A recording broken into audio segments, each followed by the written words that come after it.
What's up, everyone? Welcome to today's video. Welcome to the Gamer Dad channel. Thank you very much for tuning in. So today we're going to talk about something that I've been on for the past few years in the Division community. And, sometimes whenever I present these cases, I either, will see reason and will stop. And then sometimes I just cannot see reason.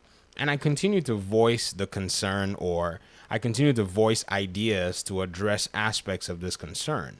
Now, today's video is centered around the raids, and I'm sure by this point, talking about raids is probably a moot subject, but this was something that was brought up by one of the developers, actually. I was just strolling around Twitter, and one of the developers, said something about if you're wanting to play raids, it might be, very helpful if you reach out to some of the content creators.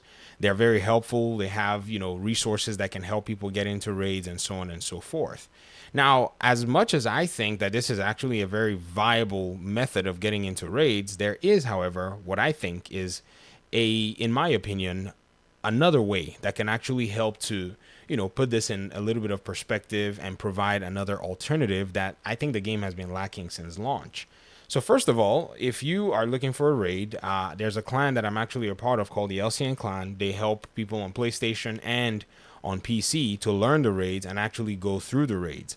You have to maybe get your build to fit the style of what you're needed to play, but that's basically it. So I'll leave a link in the description for you. So at least we have a lot of these clans that are not necessarily content creator clans anyways, because this clan is actually owned by or run by a certain sect of individuals that just enjoy playing the game. It's not like they make YouTube videos or whatever specifically.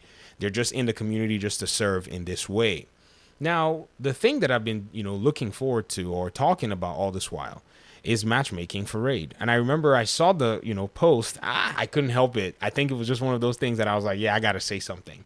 So I said raid matchmaking, maybe, I didn't get a response because that's usually what I knew I'd probably get. It's something the developers don't want to touch. I don't know why. I think for years when we've been saying it, and I've been talking about this stuff for a long time. Remember when I first, and I do remember when I first started, the very first set of responses that I got were, "Hey man, it's not going to work. It doesn't seem like it's a big deal."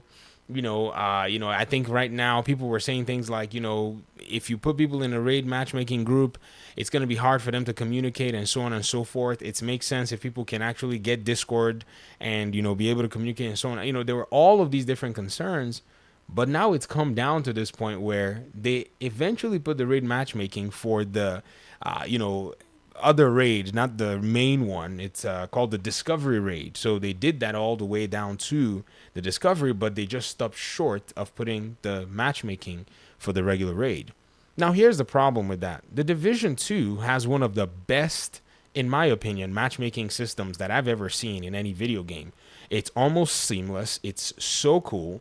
And you can leverage it for almost any activity in the game that has a co-op element to it, which is basically every activity in the game, including Dark Zone PvP or Dark Zone PvE. You have stations in the base of, I said base of operation. You have stations in the, safe houses where people can actually go ahead and do stuff like that. It's actually pretty cool in my opinion. But this raid and the developers, for some reason, seem to not want to make it happen or make it a thing. I don't know if there's a limitation to it that we're not being told about in regard to this particular raid or the raids themselves. Because yes, they did make, the Discovery raid later on. So I think they could have been able to find a way to actually put the matchmaking in the Discovery raid and probably could not have put it in this main raid at the time that it was actually developed. So that's probably one thing I can concede and say maybe that is what it is. And the devs don't want to say, hey, man, this is too limiting for us at this moment in time. But what could be the problem with that, or what all this while has been the problem with that, is what I'm trying to wrap my mind around. And I'm hoping that the developers, would probably consider something like this maybe in a future project. I'm not saying they should go ahead and start doing it now, but in my opinion, I think before the whole project eventually moved its way to Bucharest, we've been having this conversation, and I wish that they had actually taken the time to look very carefully into this. It would have really served the community in a really cool way. But now, you have the developers going ahead to say this. I think it's probably something that was missed initially. And I hope the developers are able to kind of just see this example and say, maybe this might be something that could actually benefit our community later down the road. But I'll stop on this note. I'll get off of you guys' hair. I don't want to sound like I'm complaining.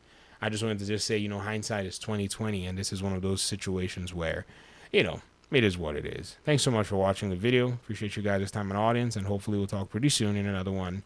Peace out.